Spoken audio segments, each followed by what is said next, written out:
Hey there, and welcome. Have you ever gotten a car insurance quote here in the UK, taken one look at it, and just thought, how on earth is it that high? Well, you are definitely in the right place. Today, we're going to pull back the curtain on one of the biggest and kind of secret factors that drives up your premium, a number that's tied directly to your car. Seriously, it's the question we've all screamed into a pillow at some point, right? You do all the right things, you shop around, you compare quotes, but the price just doesn't seem to budge. Now, you probably think it's all about your age, where you live, or your driving record, and yeah, all that stuff matters, but there's this other massive piece of the puzzle that you might be missing completely. Right, that feeling of sticker shock is absolutely real. And while insurers are definitely looking at your personal details to figure out how much of a risk you are, a huge part of their math has, well, nothing to do with you as a driver. That's the kicker. The specific make and model of your car has its own hidden rating. It's a number that can seriously inflate, or, thankfully, deflate, the price you pay before you've even turned the key. So, what is this secret number? Well, it's all part of the UK's car insurance group system. The best way to think about it is as a secret score for your car, and believe me, knowing what it is, that's your key to unlocking way cheaper insurance. Okay, so here's how it works. Every single new car sold in the UK gets assigned a number on this scale, from 1 all the way up to 50. And this is not some random number. Oh no, it is a powerful signal to every insurance company out there about just how risky and, let's be honest, how expensive your car is to cover. And here's what that means for your bank account. It's simple. The lower the number, the lower your premium. A car in Group 1 is going to be a dream to insure compared to a beast of a car sitting up in Group 50. It's a direct link, and it's a huge deal. Now, you might be wondering who comes up with these numbers. They're not just pulled out of thin air. They are very carefully assigned by a body called the Group Rating Panel. And this is basically a team of experts from across the insurance industry who analyze every single car model. So, how exactly do they land on a number for each car? What are they looking at? Well, this panel digs into 5 key factors to figure out exactly where a car should land on that 1 to 50 scale. Let's break them down. First up, and this one's pretty logical, is the price of the car brand new. I mean, think about it. A really expensive car is going to cost the insurance company a ton of money to replace if it gets written off or stolen. So that higher potential payout shoves it straight into a higher insurance group. Next on the list is repairs. How much does it cost to fix this thing after a typical accident? Are the parts easy to find and affordable, or are they specialist parts you have to import from halfway across the world? A car that's a nightmare to fix will, you guessed it, end up in a higher group. And this is the one that connects the thrill of driving fast directly to your wallet. It just makes sense, doesn't it? Cars with crazy acceleration and super high top speeds are, statistically, just more likely to be involved in an accident. More risk equals a higher group number. Simple as that. But hey, it's not all doom and gloom. Technology can actually be your friend here. Modern safety features, things like automatic emergency braking that can prevent a crash, can actually persuade the panel to put a car in a lower insurance group. That's a win-win. And the final piece of this puzzle is security. A car that's really tough to steal is obviously less of a risk for the insurer. So things like high-quality alarms, immobilizers, and tracking systems that come fitted from the factory can make a real difference and help nudge that all-important group number down. Okay, so that's all the theory, but what does this actually look like in the real world when you're trying to choose a car?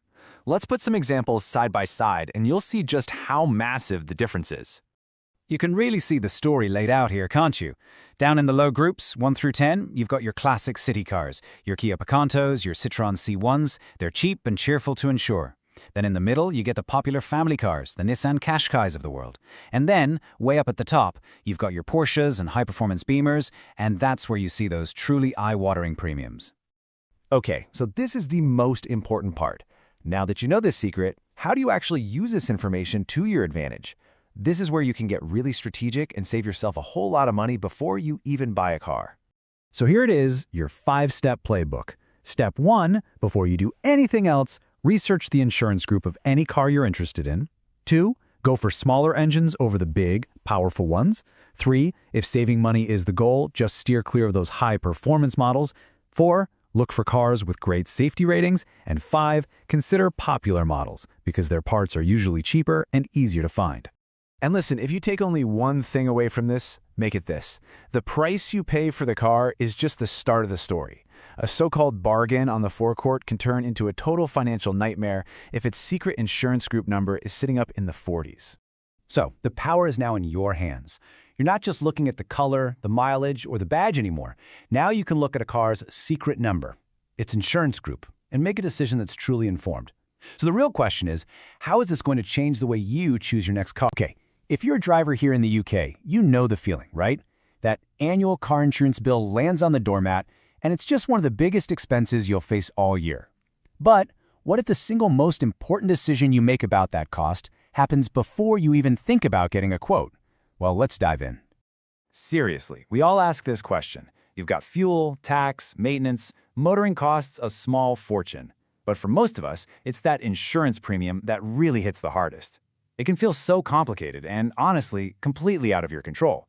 But I'm telling you, it really doesn't have to be. You see, the key to all of this is understanding that insurers use a kind of secret code to set the price for every single car on the road. And once you know how to crack that code, you suddenly have the power to save a serious amount of cash. And here it is. The secret code is all about car insurance groups. Every single car model sold in the UK gets put into a group by a panel of experts. Now, this isn't just some random number. It's a direct reflection of how risky and, because of that, how expensive that specific car is to insure. And the system is beautifully simple. It's just a scale from 1 to 50. Cars in Group 1, they're the absolute cheapest to insure. Cars way up in Group 50, the most expensive. All you have to remember is this: the lower the number, the happier your bank account is going to be. This chart really lays it all out, doesn't it? For the cheapest possible insurance, you're aiming for that top row, groups 1 to 10. We're talking small city cars here. Now compare that to the bottom row, groups 41 to 50, which is where all the high-performance sports cars live. The difference in your annual premium can literally be thousands of pounds.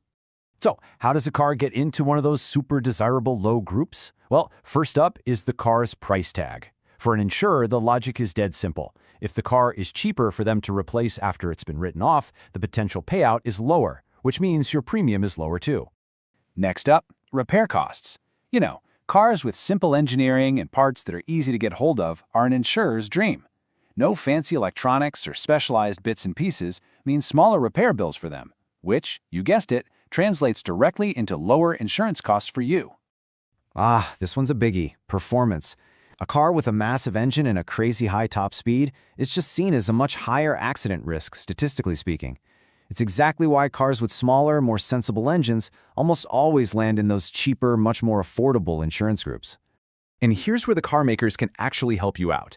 A car that's tough to steal, thanks to a good alarm or an immobilizer, is just less of a risk. And it's the same story for modern safety features that can help prevent an accident from even happening in the first place. Less risk equals less cost. All right, enough of the theory. We've cracked the code, we know what insurers are looking for, so let's get to the really good stuff. The actual cars that are consistently the cheapest to get insured on in the UK. Kicking things off, we've got the Hyundai i10. This little car is a perfect example of low-cost motoring. It's reliable, it's super efficient, and, most importantly, a lot of the models sit right down in insurance groups 1 to 3. It's just a fantastic and very, very smart choice. Next, let's talk about the Kia Picanto. It really shares a lot of the i10's best features. It's practical, it's affordable, and yep, many models are in those lowest insurance groups. It is absolutely no surprise that this is a massive favorite for new and young drivers who are trying to slash those painfully high first-time premiums. And then we have the Toyota Aygo. Now, Toyota's reputation for absolutely rock-solid reliability is a huge plus for insurers. To them, it just means less risk of paying out on expensive claims. That, plus its simple design, makes it another top-tier choice for keeping your insurance bill to a minimum. Ah, the Dacia Sandero. It's famous for being one of the cheapest new cars you can possibly buy, and that low price tag directly helps it get a low insurance grouping. It's the definition of getting excellent value for your money. And finally, a car that you see absolutely everywhere, the Ford Fiesta. Now, a quick heads up, not all Fiestas are cheap to insure, but, and this is the crucial part, the entry-level models with the smaller engines often fall right into those low insurance groups. So you get a super popular, great-to-drive car, but without that scary premium. Look, choosing the right car is your single most powerful move, but it's not your only one. Once you've actually got the car, there are still a few extra tricks up your sleeve to shave even more money off that annual bill. Here are 4 really quick ones. First, protect that no-claims bonus. It is the biggest single discount you can possibly get. Second, think about a black box policy to prove you're a safe driver. Third, be realistic about your annual mileage. Why pay to insure miles you aren't even driving? And finally, this is so important. Never, ever just let your insurance auto-renew. Always shop around every single year, because loyalty almost never pays in the insurance game. So there we have it. We've gone through the system, the cars, and the extra tips. But really, it all boils down to one simple but really powerful idea. And this is it right here. It's not just about the monthly car payment or how good it is on fuel. Thinking about the insurance group right from the very start of your car buying journey can save you hundreds, maybe even thousands of pounds year after year. So the main takeaway today is this. You are now in control. You know the code, you know what the insurers are looking for, and you know which cars fit the bill. The only question left is, what money-saving choice are you going to make? Okay, let's just get right into it. If you've opened that car insurance renewal letter recently, you probably had to sit down for a minute. You are not alone. Prices are absolutely soaring across the UK, and we're going to crack the code on why that is, and more importantly, what on earth you can do about it. So let's start with the big, scary number, 34%. That is the average jump in the cost of comprehensive car insurance in the UK in just the last year. This isn't some small tweak. It's one of the biggest price hikes we've seen in a long, long time. So what does 34% actually feel like in your bank account? Well, it means the average driver is forking out between £200 and £300 more than they were just 12 months ago. That's a serious hit to the budget for pretty much anyone. And that really brings us to the 2 big questions we're going to tackle. First, what are the hidden forces that are pushing these costs through the roof? And second, what is the game plan for you to take back some control and actually bring that premium down?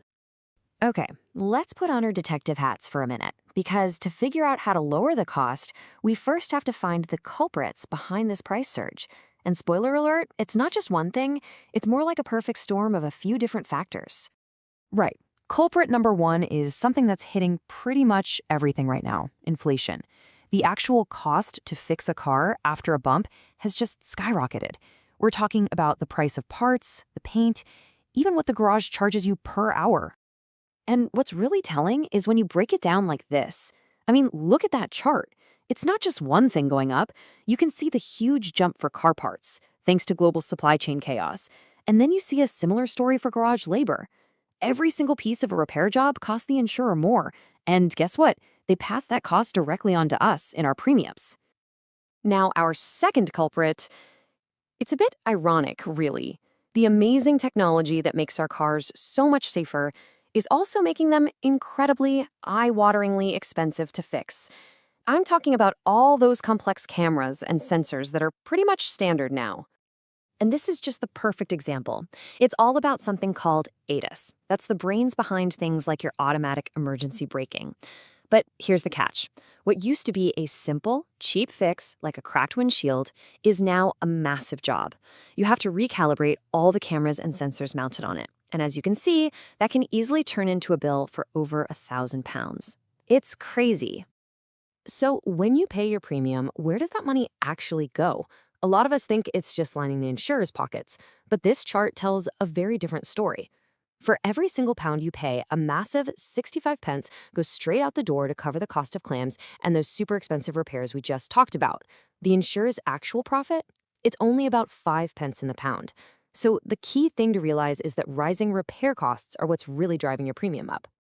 Okay, enough doom and gloom about the problem. We've done the investigation, now it's time to go on the offensive. This next part is your practical money-saving playbook. It's all about giving you back some control. These are the 4 absolute cornerstones of getting a cheaper quote. We're going to dig into them, but it all starts with one simple idea. Be proactive. Never, and I mean ever, just let your insurance auto-renew. Shopping around is the single most powerful thing you can do. Right, this one is probably the easiest win you can get. Paying monthly feels more manageable, I get it. But you're basically taking out a loan from the insurer, and they charge you interest for it. Just look at the difference here. Paying it all in one go, annually, can save you a chunk of cash right away. If you can afford to do it, it's an absolute no-brainer. Okay, now this is fascinating. Insurers use your job title to build a risk profile. But here's the thing. A lot of jobs can be described in a few different, perfectly accurate ways. Have a look at this table. Just by truthfully calling yourself a caterer instead of a chef could knock 75 quid off your policy. It's worth playing around with the job title options on a comparison site to see what works, as long as it's still an honest description of what you do, of course. Think of your voluntary excess as a lever you can pull. It's the amount you agree to pay yourself if you have to make a claim. It's a simple trade-off. If you tell the insurer, hey, I'm willing to take on a bit more of the risk by, say, increasing your excess from 250 to 500 pounds, they'll often reward you with a much lower premium. The only catch is you have to be sure you could actually afford to pay that amount if something happened. All right, so we've covered the fundamentals. Now, let's get into some of the more advanced strategies. These are the little insider tips and tricks that can give you that extra edge and shave even more money off your quote. Let's run through these quickly. First, adding an experienced driver with a spotless record as a named driver can sometimes lower the overall risk and the price. Second, a black box policy that tracks your driving isn't just for new drivers anymore. It can prove you're safe and earn you a discount. Third, and this is a big one, always check insurance quotes before you fall in love with a new car. You'd be amazed how much some models cost to cover. And finally, timing is everything. All the data shows that the sweet spot for getting the best quotes is around 21 to 28 days before your old policy runs out. And really, this quote from an industry insider just sums it all up perfectly. Insurers are banking on the fact that you're busy and you won't bother to shop around. They rely on our inertia. Being proactive is your number one weapon against these price hikes because, unfortunately, in the world of car insurance, loyalty almost never pays. So, we've investigated the causes, we've gone through the playbook. What's the final verdict? Well, it's all about changing your mindset. You have to stop being a passive price taker and become an active, smart shopper. And this is the most important thing to remember. Look, you can't control global inflation or the cost of microchips, but every single tip we've talked about today, tweaking your job title, adjusting your excess, timing your quote, those are all levers that you and only you are in control of. That is where your power is. So there you have it. We've laid out the reasons why things are so expensive, but we've also given you the playbook to fight back. You have the tools. The only question left is, are you ready to use them?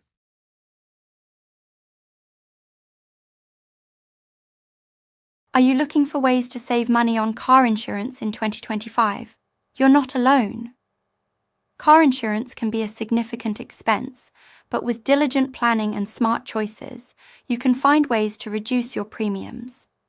Let's dive into some effective strategies that can help you save money while still maintaining the necessary coverage. First and foremost, consider shopping around for the best rates.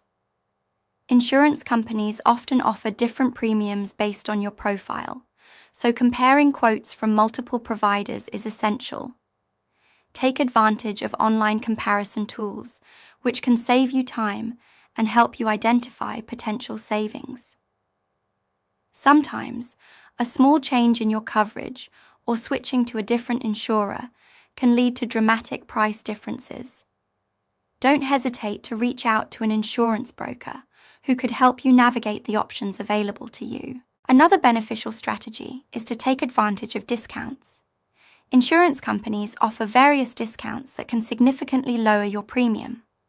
For example, you might qualify for discounts based on your driving history, your vehicle's safety features, or even bundling your car insurance with your homeowner's or renter's insurance. Additionally, many insurers provide reductions for policyholders who complete defensive driving courses. Be sure to ask your agent about all available discounts you might qualify for. In 2025, technology also plays a vital role in how we manage car insurance. Many insurers now offer usage-based insurance programs, which incorporate telematics to track your driving habits. If you're a safe driver, you could see a reduction in your premium. These programs often provide an introductory discount and potentially lower rates over time based on your driving behavior. Additionally, consider adjusting your coverage based on your needs. If you have an older car, reassessing your collision and comprehensive coverage might yield savings. It's also wise to reassess your deductible. A higher deductible usually results in lower premiums. However, you should ensure that you can afford the out-of-pocket expenses if you need to file a claim. Balancing your deductible with your premium is essential to maximize savings without risking financial strain in an accident. Remember, an emergency fund could help you cover your deductible in case of an unfortunate incident. Lastly, keep an eye on your credit score. In many states, insurance companies consider your credit score when determining premiums. Improving your credit score can directly impact your insurance costs. Pay bills on time, reduce your debts, and review your credit report regularly to ensure accuracy. An improved score can lead to better rates and significant savings on your car insurance in 2025. In conclusion, saving money on car insurance in 2025 is achievable through various strategies, from shopping around for quotes and leveraging discounts to embracing technology and reassessing your coverage. By taking proactive steps, you can enjoy financial peace of mind without sacrificing the quality of your protection on the road. Please subscribe to our channel for more tips on insurance. Are you a teen driver or a parent of one? Understanding auto insurance can seem daunting, but it's vital for new drivers to navigate this process effectively. Today, we'll cover essential tips to help you find the right auto insurance, ensuring your safety and financial security on the road. First and foremost, it's important to recognize the types of auto insurance coverage available. Most states require liability insurance, which covers damages to others if you're at fault in an accident. Additionally, consider comprehensive coverage, which pays for damages not related to a collision, such as theft or natural disasters. Collision coverage is another key component, as it helps cover damages to your own vehicle from an accident, regardless of who's at fault. Understanding these options can help you choose policies that best fit your needs. Next, let's discuss how your driving record affects your insurance premiums. As a teen driver, you may not have a long history, but your initial record is crucial. Safe driving habits can help you maintain a clean driving record, which can lead to lower insurance rates over time. Make sure to prioritize safety by following all traffic laws, limiting distractions, and avoiding risky behaviors like speeding. Defensive driving courses can also help, as completing such courses often results in discounts on your premiums. Additionally, it's essential to shop around for auto insurance quotes. Rates can vary significantly from one insurer to another, so take the time to compare options. Many insurance companies offer discounts for students with good grades, low mileage, or even for joining family plans. Don't be afraid to negotiate and ask about available discounts. It's a part of the process that can save you money and provide better coverage. Lastly, always review your policy carefully and ask questions. Insurance documents can be complex and packed with jargon. Understand what's covered and what's not. Clarify any doubts you might have before signing on the dotted line. Additionally, review your coverage regularly, especially after life changes like moving, starting college, or purchasing a new car, to ensure that your insurance meets your current needs. In conclusion, navigating auto insurance as a teen driver can be simplified by understanding your options, maintaining a clean driving record, shopping around for the best rates, and reviewing your policy regularly.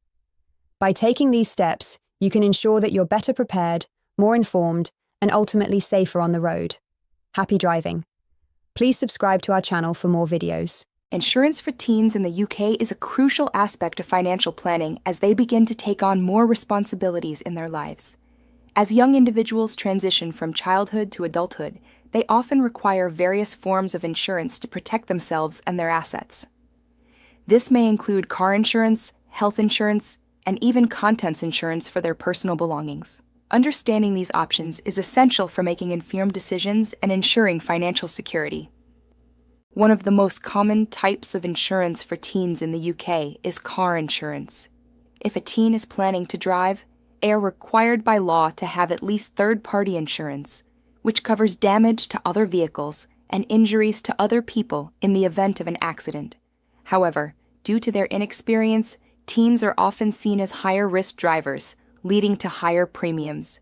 It's essential for young drivers to shop around and compare quotes from different insurers. Additionally, they can consider options like telematics or black box insurance, which can help lower premiums based on actual driving behavior. Health insurance is another important consideration for teens in the UK. While the National Health Service, NHS, provides healthcare services to residents, some families opt for private health insurance to access quicker services and more flexibility.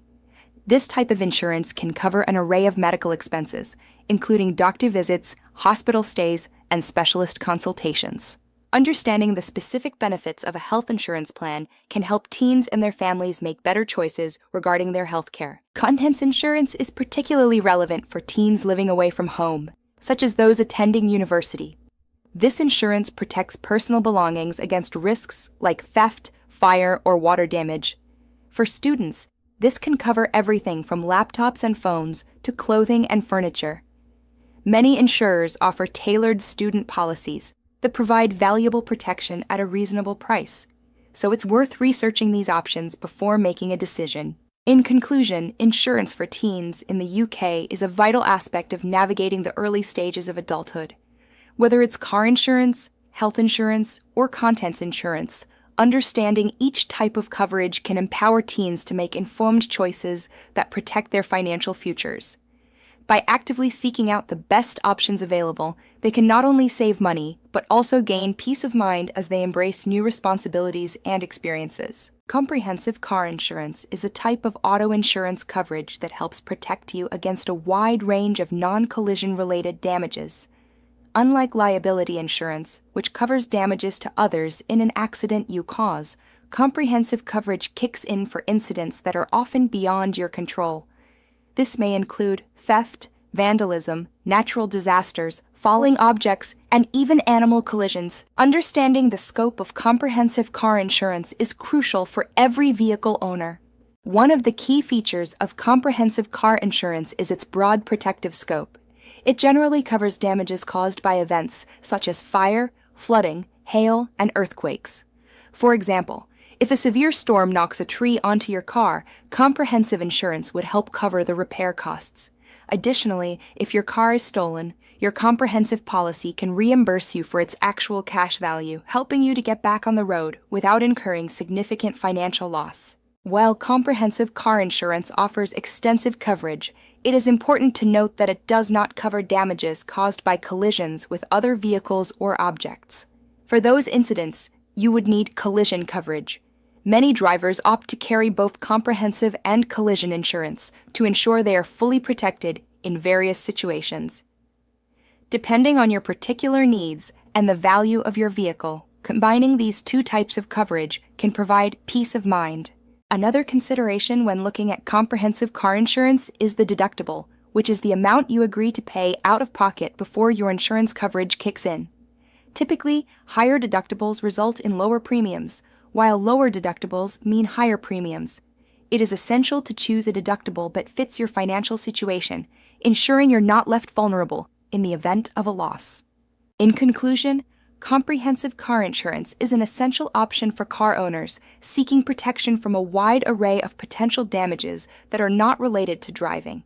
From theft and natural disasters to falling objects, this type of coverage can provide invaluable financial support.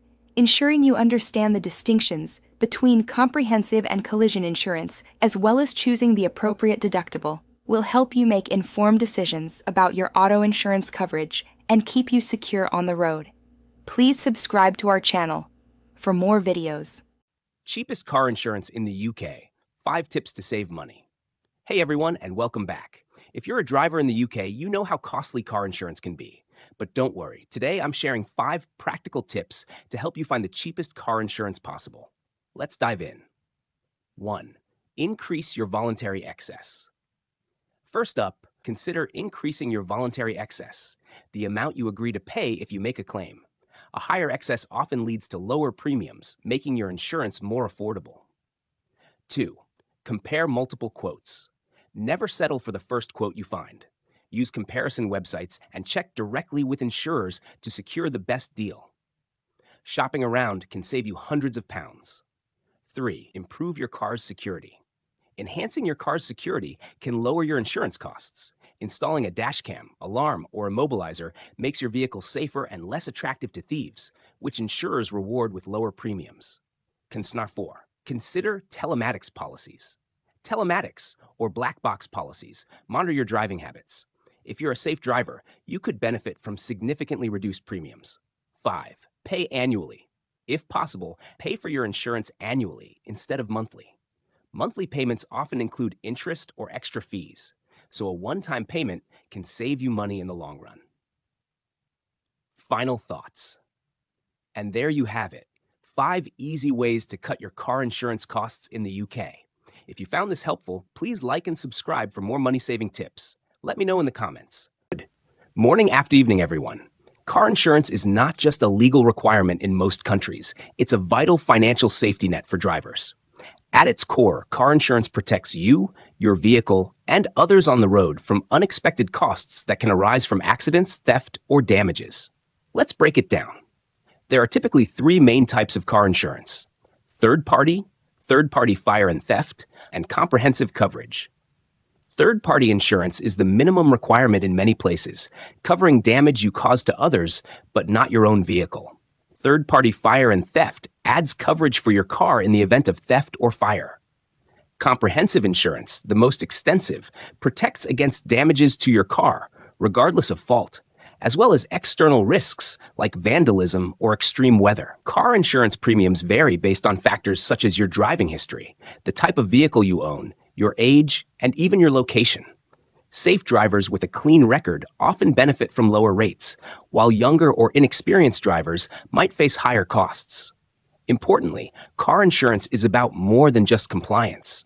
Imagine the financial burden of an accident, medical expenses, vehicle repairs, or legal claims. Insurance ensures these costs are manageable, giving you peace of mind. When choosing car insurance, assess your needs. Do you commute daily, or is your car parked most of the time? Are you driving a high-value vehicle or an older model? Tailor your coverage to balance affordability and protection. Remember, accidents happen, but being prepared makes all the difference.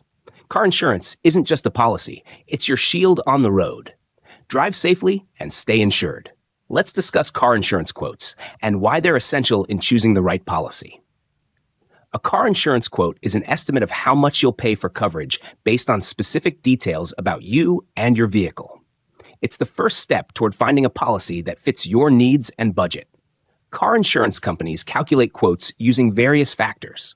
These include your age, driving history, vehicle type, location, and even how often you drive. For example, a driver with a clean record and a car with high safety ratings will likely receive a lower quote than someone with a history of accidents or a luxury vehicle. Getting multiple car insurance quotes is vital. Why? Insurance premiums can vary significantly from one provider to another, even for identical coverage. Comparing quotes allows you to identify the best value and avoid overpaying. Many companies now offer online tools to obtain quotes quickly and easily, requiring just basic details about you and your car. When comparing quotes, it's essential to look beyond the price. Check the coverage limits, deductibles, and any additional features like roadside assistance or accident forgiveness. The cheapest quote might not provide the protection you need. Timing also matters. Reviewing quotes annually or whenever your circumstances change, like buying a new car or moving, ensures you're always getting the best deal. In conclusion, car insurance quotes empower you to make informed decisions. They help you balance affordability and protection, ensuring peace of mind while you're on the road. So take the time to shop around, compare wisely, and choose a policy that safeguards both you and your wallet. Today, let's talk about the importance of a car insurance check and how it benefits you as a driver. A car insurance check involves verifying that your vehicle is insured and ensuring your policy details are up to date and compliant with legal requirements. In many countries, driving without valid car insurance is illegal. Regularly checking your insurance policy helps you avoid costly penalties, license suspension, or even impoundment of your vehicle. Beyond legal compliance, it ensures you are adequately protected in case of accidents, theft, or damage. A car insurance check involves reviewing key details such as your coverage type, policy expiration date, and the limits of your protection. For instance, does your policy cover third-party liabilities, or is it a comprehensive plan? Are there add-ons like roadside assistance or personal injury coverage? Knowing these details can help you avoid surprises during a claim. In addition, a car insurance check is crucial after life changes. Have you moved to a new area, bought a new vehicle, or added a driver to your policy? Such updates may affect your premium or coverage. Failing to notify your insurer about changes could lead to denied claims. You can also check your car insurance status online in many regions. Insurers and national databases often provide tools to confirm if your vehicle is currently insured. This is especially useful if you've misplaced your policy documents. In summary, a car insurance check isn't just about staying legal. It's about ensuring peace of mind. By staying informed and proactive with your policy, you protect yourself, your vehicle, and others on the road. So, make it a habit to check your car insurance regularly. Thank you. Good afternoon, everyone. When it comes to car insurance, affordability is a key concern for most drivers. Today, let's explore how to find the cheapest car insurance in the UK without compromising on essential coverage. Car insurance premiums in the UK are influenced by various factors, including your age, driving history, vehicle type, and even your postcode. Younger drivers, for example, tend to pay more due to perceived higher risk, while those with clean driving records often enjoy lower rates. To find the cheapest car insurance, comparison websites are your best friend. Platforms like Compare the Market, Money Supermarket, and GoCompare allow you to compare policies from multiple providers in minutes. By inputting your details, you can find the most affordable options tailored to your needs. Additionally, consider opting for a telematics or black box insurance policy. These policies monitor your driving habits, such as speed and braking, and reward safe driving with lower premiums. For young or inexperienced drivers, telematics can significantly reduce costs. Another tip is to increase your voluntary excess. A higher excess lowers your premium, but ensure it's an amount you can afford to pay in the event of a claim. Paying annually instead of monthly can also save you money, as insurers often charge interest on monthly payments. Moreover, bundling car insurance with other policies, such as home insurance, can lead to discounts. Finally, avoid auto-renewing your policy. Insurers often raise renewal prices, so shop around each year to ensure you're getting the best deal. In conclusion, finding the cheapest car insurance in the UK requires a proactive approach. Compare quotes, explore discounts, and tailor your policy to suit your needs. Affordable car insurance is possible. It just takes a little effort. Thank you. Let's talk about car insurance companies and how they play a crucial role in keeping drivers protected on the road. Car insurance companies provide policies that cover financial losses from accidents, theft, or other unforeseen events involving your vehicle. In the UK, the market is filled with many options, each catering to different needs and budgets. Some of the most well-known car insurance companies in the UK include Aviva, Direct Line, Admiral, Churchill, and LV Equals. These companies offer a range of policies, from third-party to fully comprehensive coverage. Some also provide add-ons like breakdown cover, legal assistance, and no-claims bonus protection to enhance your policy. Each insurer calculates premiums based on factors such as your age, driving history, vehicle type, and location. For example, Admiral and Hastings Direct are popular for competitive rates, especially for young or first-time drivers. Meanwhile, companies like Direct Line pride themselves on direct customer service without relying on comparison sites. Choosing the right insurance company requires careful consideration. Start by comparing quotes from multiple providers to find the best value for your needs. Pay attention to customer reviews and ratings. Good customer service and quick claims processing are just as important as cost. Specialist insurers like Marmalade cater to specific groups such as learners or young drivers, while others like AXA and Zurich focus on premium services for those seeking comprehensive coverage. In conclusion, the UK car insurance market offers a wide range of companies to suit every type of driver. By researching, comparing, and understanding your specific needs, you can find an insurer that provides excellent protection and peace of mind on the road. Let's talk about how to find car insurance near you and why local options can sometimes be the best fit for your needs. When searching for car insurance, many people turn to big-name companies. While these insurers offer convenience and national coverage, local insurance providers and brokers often provide personalized services and tailored policies that suit your unique circumstances. Local car insurance brokers are a great option because they know the specific risks and regulations in your area. For instance, they can guide you on coverage needs based on local driving conditions, crime rates, or even weather patterns that could affect your vehicle. Additionally, smaller, regional insurers might offer competitive rates to attract local customers. To find car insurance near you, start by using online search tools. Simply searching car insurance near me will provide a list of nearby agents, brokers, and companies.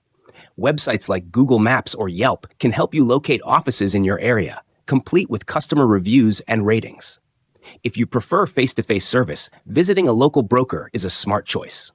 They can explain complex policy terms, answer questions in detail, and assist with paperwork. Plus, many local brokers offer options to bundle car insurance with other policies, potentially saving you money. In addition to local providers, consider hybrid options. Many national insurance companies have regional offices or representatives, combining the reliability of a large brand with the personal touch of local service. In conclusion, finding car insurance near you is about convenience and expertise. By exploring local brokers and offices, you can secure a policy that aligns with your budget and provides peace of mind on the road. Let's discuss the importance of car insurance checks and how they keep you safe, legal, and financially protected. A car insurance check involves verifying that your vehicle is insured and ensuring your policy information is accurate and up to date. In the UK, it's a legal requirement to have at least third-party insurance to drive on public roads. Driving without valid insurance can result in fines, penalty points, or even your vehicle being seized. Performing a car insurance check is simple. The easiest way is through the Motor Insurance Database, MyD Online. The MID allows you to verify if your vehicle is insured and provides peace of mind, especially if you've recently purchased or renewed a policy. You can also check your insurance details via your insurer's website or app. Regular car insurance checks are essential for several reasons. First, it ensures your policy hasn't accidentally lapsed due to missed payments or overlooked renewal notices. Second, it confirms that all policy details, such as the driver's name, address, and vehicle registration, are correct. Inaccurate information could lead to denied claims. Additionally, reviewing your insurance periodically helps you stay informed about your coverage. Are you fully covered for accidental damage? Do you have extras like roadside assistance or legal protection? Being aware of what's included in your policy can save you from surprises in the event of a claim. Lastly, an insurance check is crucial after major life changes, such as moving, getting married, or buying a new car. These changes can impact your premiums and coverage needs. In conclusion, a car insurance check is more than a formality. It's a proactive step to ensure compliance, protection, and peace of mind. Make it part of your routine as a responsible driver. Today, let's explore temporary car insurance, a flexible option designed for short-term vehicle coverage. Whether you need to borrow a car, test drive a new one, or insure an additional driver temporarily, this type of policy offers a practical solution. Temporary car insurance, also known as short-term car insurance, provides coverage for a limited period, typically from 1 hour to 28 days. It works independently of an existing policy, making it ideal for specific time-limited needs. For example, you may require it when sharing driving duties on a road trip or borrowing a friend's vehicle. One key advantage of temporary car insurance is its flexibility. You pay only for the duration you need, which can save money compared to making changes to an annual policy. Additionally, it won't affect the no-claims bonus on your or the vehicle owner's primary policy in the event of an accident. Coverage options under temporary car insurance are usually comprehensive, including protection against accidental damage, fire, theft, and third-party liabilities. However, it's essential to read the terms carefully, as policies may not include extras like roadside assistance or coverage for drivers under 21. To get temporary car insurance, most providers offer quick online applications. You'll need to provide details such as the vehicle registration, your driving license information, and the coverage duration. Policies can often be activated within minutes, providing immediate peace of mind. In conclusion, Temporary car insurance is a smart, flexible choice for drivers who need short-term coverage.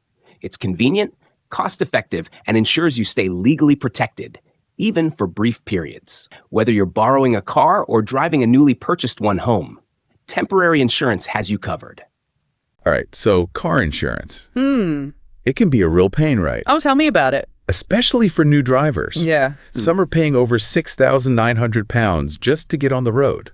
It's crazy. That's a lot of money. Yeah, it is. You sent us this YouTube video Okay. with Yanni, the car guy, and Jay, who's like a personal finance expert. I know those guys. And they hit some interesting tips. For sure. About saving on car insurance. Yeah. So we're going to deep dive into this, break it all down. Okay. Whether you're a new driver or you've been driving for years. Gotcha. Hopefully we can find something useful for everybody. Yeah, this is good. So one of the things they mentioned that really stood out to me was that using a private browser and clearing your cookies before you search for car insurance. Interesting. Is that really a thing? Oh, yeah, it is. Are they like spying on us? Yep. Well, I don't know about spying, but insurance companies use cookies to track your behavior online. What? Yeah. Why? So it's not just about seeing if you're looking for insurance. Okay. They use algorithms. Oh, wow. To personalize those premiums. So they're building like a whole profile on me. Pretty much. From my browsing. Wow. Yeah. To be honest with you? Yeah. I don't even know what a cookie is. Oh, okay. Can you explain that? Sure. For anyone who's not like a tech expert. So cookies are basically like little digital tags that websites leave on your computer. They store information about you. Like what kind of information? Like the websites you visit. Okay. The things you search for. Okay. The products you click on. Gotcha. All about data collection. So private browsing and clearing cookies. Yeah. Sounds like those are must-dos. Definitely a good idea. Okay, what about those comparison websites? Everyone always says those are the best way to find cheap insurance. Yeah. But then Jay suggests going directly to the insurance company after using the comparison website. I see. What's the point of this? Well, comparison websites are great for getting an overview. Okay. But they do have a hidden cost. What do you mean? They take a cut. So it's like booking a hotel through a third party. Exactly. Got to it. check directly with the insurance company. What was that? After you've used the comparison website. Okay, so we got to play the game a little bit. A little bit, yeah. Now, speaking of games, let's talk about choosing a car. All right. The video mentions these insurance groups. Yes. 1 to 50, with 1 being the cheapest. Correct. To insure. Yes. So if you want the cheapest, you go for a Nissan Micra. A good choice. Volkswagen Fox. Another good one. Or a Ford KA. Yep. Those are all like the cheapest to insure. Exactly. Why are those the cheapest? Well, they're statistically less likely to be in an accident or to be stolen. They're smaller, less powerful. Okay. And let's be honest. Yeah. Not as flashy. Not as cool. Right. I was surprised to hear that Ford Fiestas are stolen a lot. They are. Why is that? It's partly because they're so common. Oh, okay. More Fiestas on the road. Yeah. More opportunities for thieves. It's a numbers game. Okay, so I've always heard that electric cars are cheaper to insure. Right. Because they're good for the environment. Uh-huh. But Jay says that's not always true. Not necessarily. Really? Why not? Well, electric cars have many advantages. Okay. But cheaper insurance isn't always one of them. So are electric cars more expensive to insure? Sometimes. The cheapest electric car is the Smart EQ. But that's still in Insurance Group 9. Oh, wow. So, yeah. It's like they tell us one thing, then they tell us another thing. It changes all the time. First it was diesel, then it was petrol, now it's electric. Yeah. What are we supposed to believe? I know, it's confusing. What's the takeaway here? Do your research. Okay. Don't assume something's true just because it sounds good. Okay. Electric cars are great. Yeah. But don't expect them to be cheaper to insure. Okay, so you mentioned buying used cars. Yep.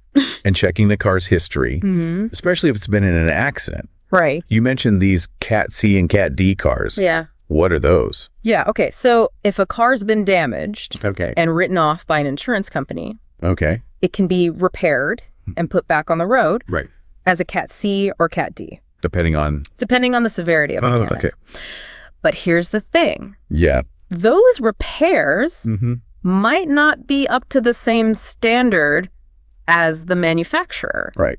So insurance companies often see those cars as higher risk. Oh. Which means higher premiums for you. So if you buy a used car, especially a Cat C or Car Cat D, especially you gotta be careful. Be extra careful. Now let's talk about modifications. Right. Like if you modify your car, you have to declare that. Correct. What about things like dash cams? Do you have to declare those? You would think that dash cams would make you safer. Right. And maybe lower your insurance. But even those modifications can affect your premium. I don't understand. Because it changes the value of the car. Okay. And potentially the cost of repairs. Okay. Insurance companies want to know about anything that changes the car. So anything from its original condition? Exactly. Okay. Now, some modifications, like trackers, can lower your premium. Because they can deter theft.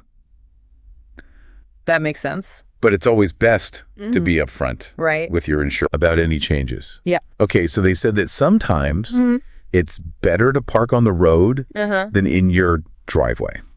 Interesting. Isn't that safer in your driveway? You would think so. Yeah. But with all the technology out there, it's actually easier for thieves to target cars on driveways. They know the keys are probably inside.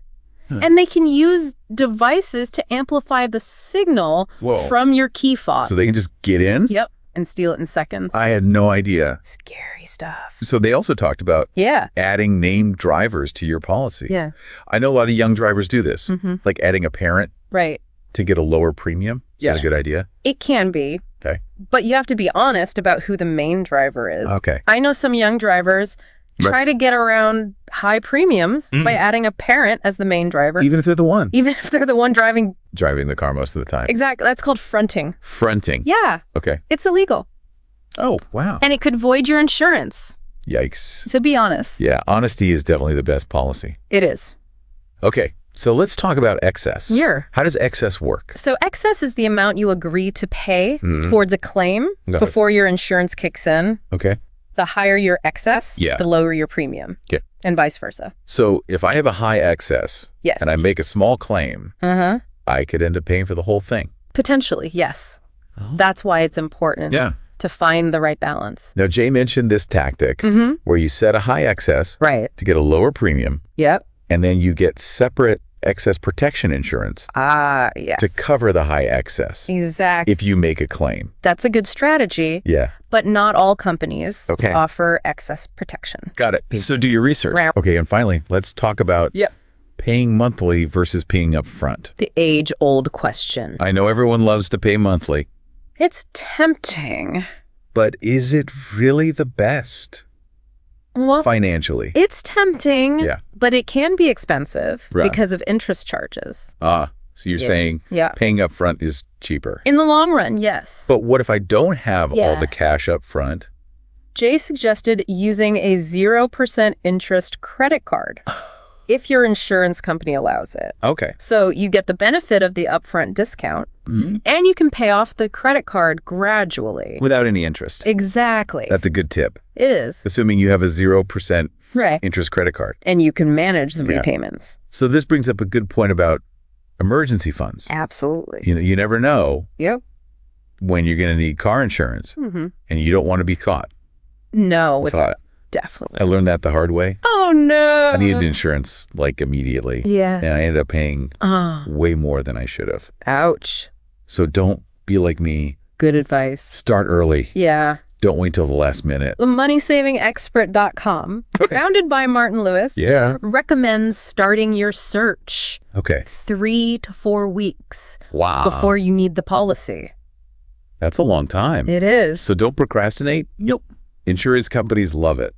They do. When you wait till the last minute. They know you're desperate, so they can charge you more.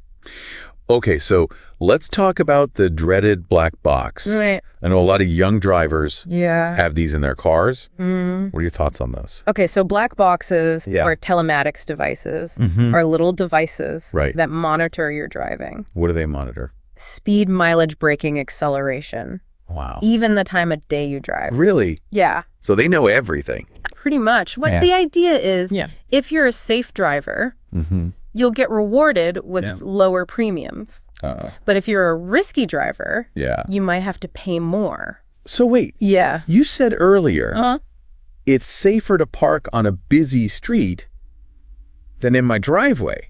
Yes. I'm not sure I understand that. I know it seems counterintuitive. Yeah. But thieves can use technology to target cars that are parked in driveways. Yeah. They know the keys are likely inside. Right. And they can use those signal boosters to get in. So it's safer to park on the street. In some cases, yes. But what about vandalism? Ah, that's a good point. Or getting hit by another car? Yeah, you have to weigh the risks and the benefits. For my specific situation. Exactly. Okay, so back to black boxes. Right. They sound a bit Big Brother-ish. They can be. But they can also save you money. Yes, sometimes up to 40%. Wow. But it really depends on your driving habits. And how comfortable you are with being monitored. Right. Speaking of monitoring, there's this story about black boxes tracking mileage. Yes. And insurance companies are catching people who exceed their stated mileage. It's true. So if you lie about your mileage, they'll know. They'll know. Yeah. Wow. So be honest. I've heard that some black box policies are really strict. Some are. Like they penalize you for going slightly over the speed limit. Some policies have very tight margins. You got to be careful. Read the fine print. Okay. Understand the terms and conditions. Got it. Make sure your driving habits are compatible with the level of monitoring. What about multi-car or multi-policy discounts? Yes. Is that a good way to save money? Absolutely. Okay. Many companies offer discounts if you bundle your policies. Like car, home, and life insurance. Oh, yeah. It's a win-win. How so? They get more business from you, and you get a lower premium. So bundling is always the best option? It often is, but not always. Oh, really? Yeah. Sometimes you can get a better deal by shopping around. So again, do your research. Exactly. Okay, last question. Shoot. What about using other cheaper quotes to negotiate a better deal? Yes. The classic tactic. Does it work? It absolutely does. So when my renewal comes up, Yep. I should shop around. Yes. Get some quotes. Get quotes from other companies. Go. And then call my current insurer. And say what? Hey, I found a better deal. Okay. Can you match it? And they might. They might. Wow. They want to keep you as a customer. Okay, so at the end of the day, it sounds like honesty is key. It is. When it comes to car insurance, it can be tempting to fudge the truth a little bit. I know. To get a lower premium. But it's not worth the risk. Lying to your insurance company is a recipe for disaster. Absolutely. It might seem like a harmless way to save a few bucks. But it could cost you a lot more. Exactly. Your insurance could be invalidated. Wow. And then you'd be financially responsible. For everything. Potentially, yes. So what kind of lies do people tell? Like what? Lying about their job. Oh. Their address, their mileage, even who the main driver is. Wow. People think they're being clever. Yeah. But insurance companies are wise to these tricks. They have whole departments They do. dedicated to catching this stuff. Exactly. So don't even try it. Don't risk it. Got it. It's crazy how much goes into this. Right. I mean, all this data and algorithms. Right is a lot. It's like we're living in the future or something. I know what you mean. Like our cars are telling on us. In a way. Yeah. But it could be good too. Definitely. Like you said, if you're a safe driver, you could actually benefit from this. Absolutely. Lower premiums. Yep. And safer roads. Because people know they're being watched. It's like a virtual driving instructor. Right. Always there. So besides personalized insurance and pay-per-mile, are there any other there's a ton. Innovations coming out? AI, for example. AI. In claims processing. What do you mean? Imagine filing a claim on your phone. An AI system assesses the damage and processes your payout. Like instantly? In minutes. Wow, that would be amazing. No more waiting on hold. Or paperwork. Exactly. Actually, much easier. Much faster, more efficient. So it's good for both sides. For insurers and policyholders. I mean, technology is really changing. It really is. The car insurance industry. Big time. And this is just the beginning. Who knows what's next? Autonomous vehicles, maybe. Potentially. Drone deliveries. It could be. Flying cars. The possibilities are endless. It's exciting, but also a little scary. I know what you mean. It's like we're entering a whole new world of mobility and insurance. Exactly. It's a lot to take in. For sure. But it's important to stay informed. Absolutely. So we've covered a lot today. We have. From cookies to black boxes to AI and the future of insurance. It's been quite a journey. So for our listeners out there, yeah, what are the top 3 takeaways? Okay, so first and foremost, be honest with your insurance company.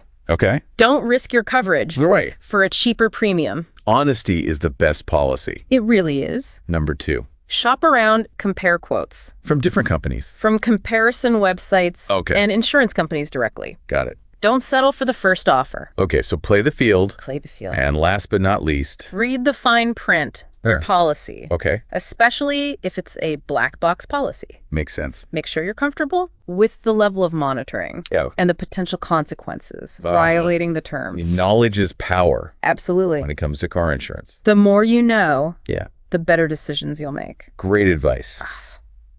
So there you have it, folks. A crash course in car insurance hacks. That's right. Straight from the experts. We tried our best. We hope this deep dive was helpful. Yeah. And maybe saved you some money. That's the goal.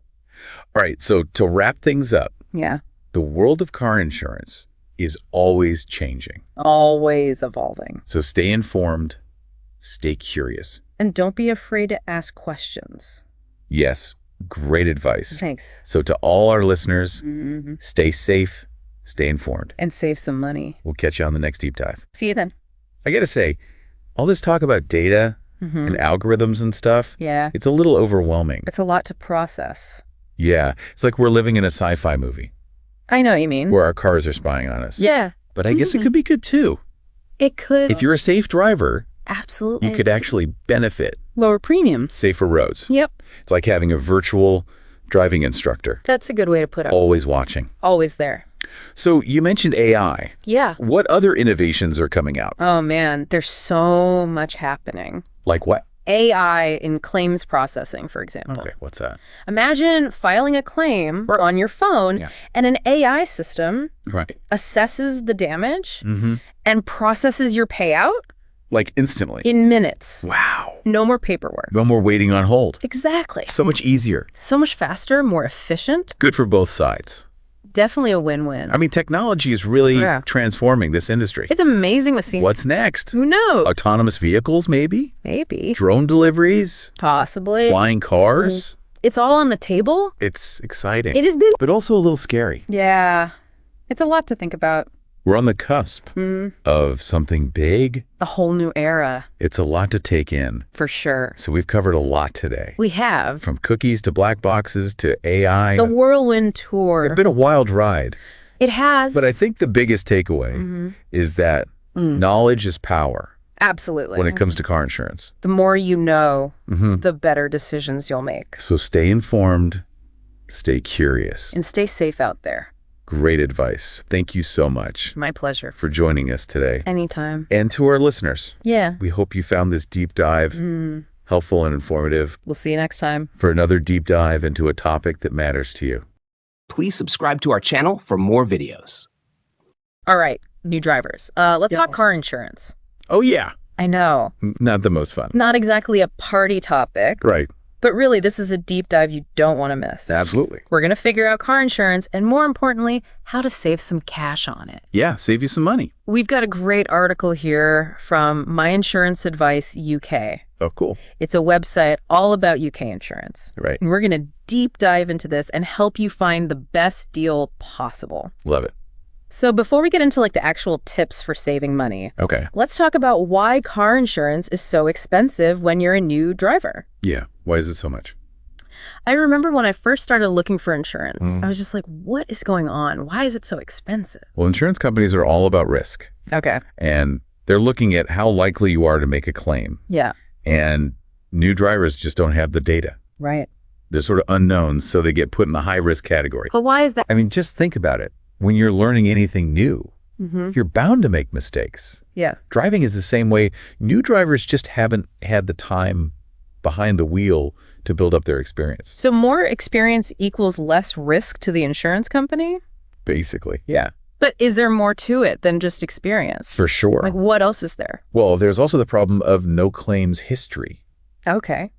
You need insurance to drive, but you need driving experience to get good insurance. It's like a catch-22. Yeah, exactly. Prove to us you're a good driver, but we won't give you a chance. It can feel unfair. Yeah. But insurance companies, they just look at the statistics. Right. They don't have a crystal ball. Yeah. They can't tell how good of a driver you are. Yeah. They have to rely on things like claims history to figure that out. So lack of experience, no claims history. Right. Anything else that makes new drivers high risk? Well, the type of car can play a role, too. Oh, okay. How so? Well, think about the cars that are usually marketed to younger drivers. Oh. Sporty, fast ones, maybe a bit flashy. Yeah, I get it. I mean, they look cool. They do. But those cars are usually more expensive to repair or replace if there's an accident. Oh, that makes sense. Plus, statistically, those cars might be more likely to get into accidents in the first place. Right, especially with a less experienced driver. Exactly. Okay, so it's not just age, it's experience claims in what you drive. Yeah, the whole picture. But the good news is, even though all that might seem against you, Yeah. there are ways to find good prices on insurance. Oh, for sure. There are ways to outsmart the system a bit. Yeah, you can game it a bit. Yeah, so let's start with one of the biggest decisions. Okay. Choosing the right car. That's a good place to start. We'll be back in a bit to talk more about that. Sounds good. It's crazy how many people just buy a car Yeah. without even thinking about insurance. Right. It's like buying a house without thinking about property taxes. Yeah, I've totally been there. I remember I fell in love with this sporty little hatchback. It was red, it had cool rims, and it was way out of my insurance budget. Ooh. Learned that lesson the hard way. Yeah. So what kind of cars should new drivers be looking for? Well, remember, insurance companies, Yeah. they love cars that are less likely to be in accidents Okay. and cheaper to repair if they are. So we're talking about like the sensible, reliable cars. Yeah. Maybe not winning any beauty contests, Right. but they'll win the Affordable Insurance Award. Exactly. Think about cars like the Ford Fiesta, Okay. Volkswagen Polo, or Toyota Yaris. Those are good ones. Yeah. They're fuel efficient, easy to handle, Mm-hmm. and they tend to have lower insurance groups. Okay, hold on. Insurance groups. What are those?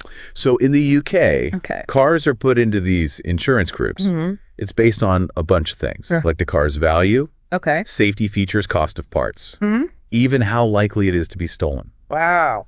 So cars in lower groups are usually cheaper to insure. So if you want cheap insurance, you want a lower group. Basically, yeah. Got it.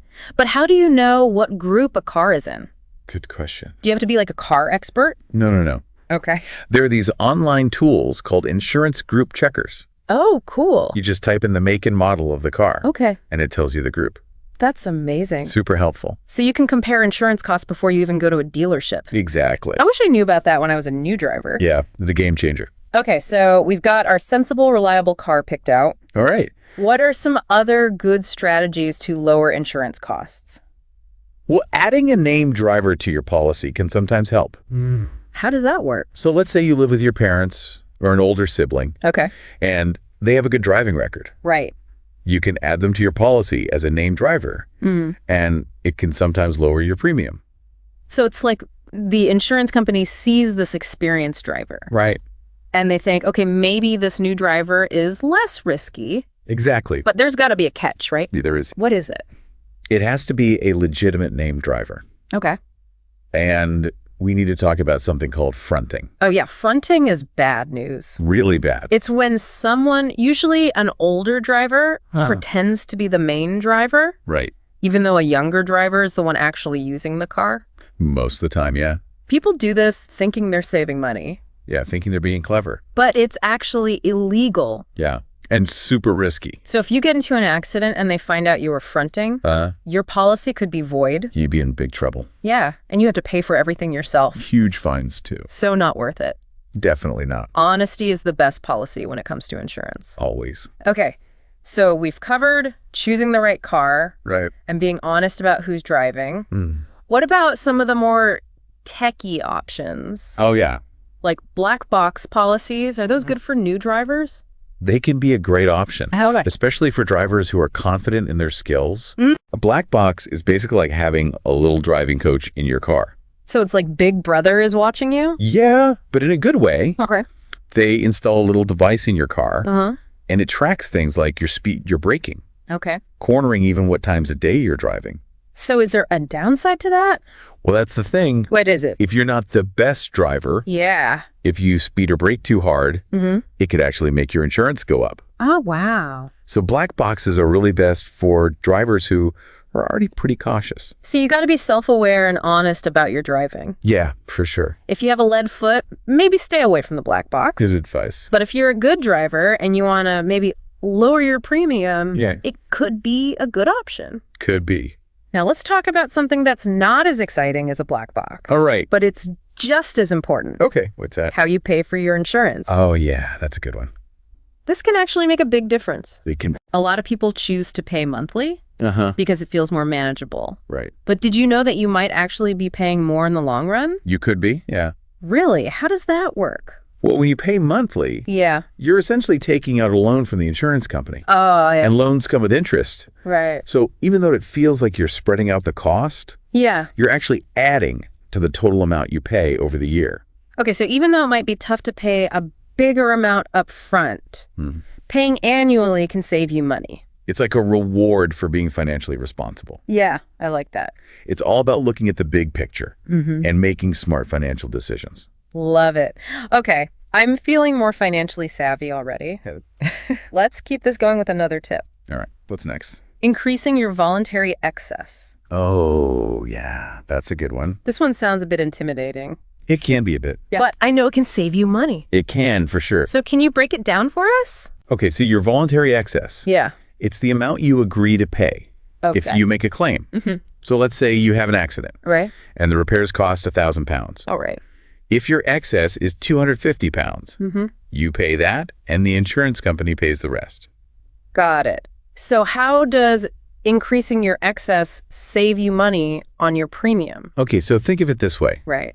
By agreeing to pay more if you have an accident, you're sharing more of the risk with the insurance company.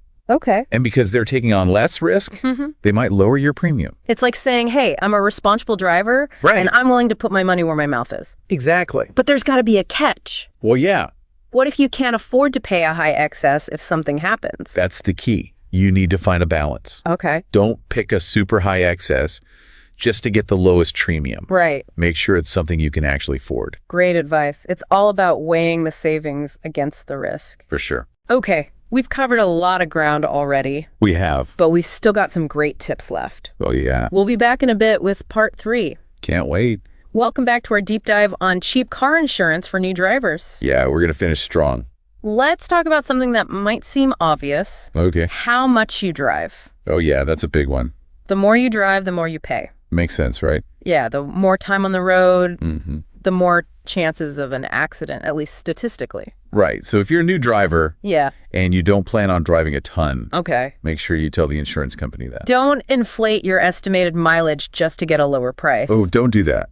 That could really backfire. Yeah, big time. If you need to make a claim. Exactly. They could even cancel your policy. Wow. So honesty is key. Like we said before. Yep. But what about people who only drive a little?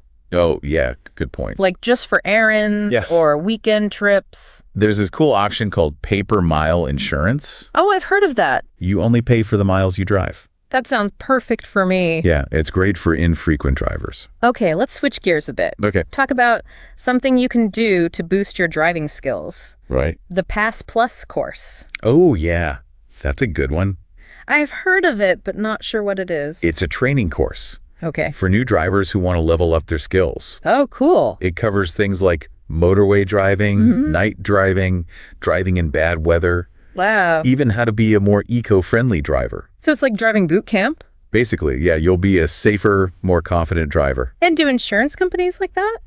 They do. A lot of them offer discounts for Pass Plus. Oh, They see it as a sign that you're serious about safety. It's like getting extra credit. Yeah. Exactly. Okay, now let's talk about something fun.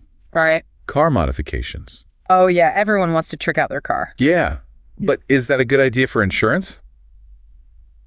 Well, it depends. On what? Some small modifications might be fine. But anything that changes the car's performance or appearance too much could make your insurance go up. Why is that? Well, think about it. Okay. A modified car might be more likely to get in an accident. Right. And if it does, those custom parts are more expensive to fix. Makes sense. Plus, modified cars are more likely to be stolen. Oh, that's true. So yeah, those spoilers and fancy engines might look cool. Yeah. But they could cost you more in insurance. So what if you really want modifications? The key, to be honest. Okay. Always tell your insurance company about any modification. Just don't try to hide them. No, never do that. They could void your policies. Exactly. And then you'd be in trouble. So honesty is best, even if it means a higher premium. It's worth it. Okay, almost done here. Almost there. Let's talk about one of the most important tips. All right, what's that? Comparing quotes. Oh, yeah, that's a must. Never settle for the first quote you get. Shop around. Yeah, but it can be overwhelming comparing all those different policies. That's true. Any tips? Yeah, use comparison websites. Oh, those are great. You put in your details and they show you quotes from different companies. Much easier than calling everyone. Way easier. Any recommendations? Yeah, there's Compare the Market. Okay. Go Compare and Money Supermarket. Awesome. I'll check those out. Cool.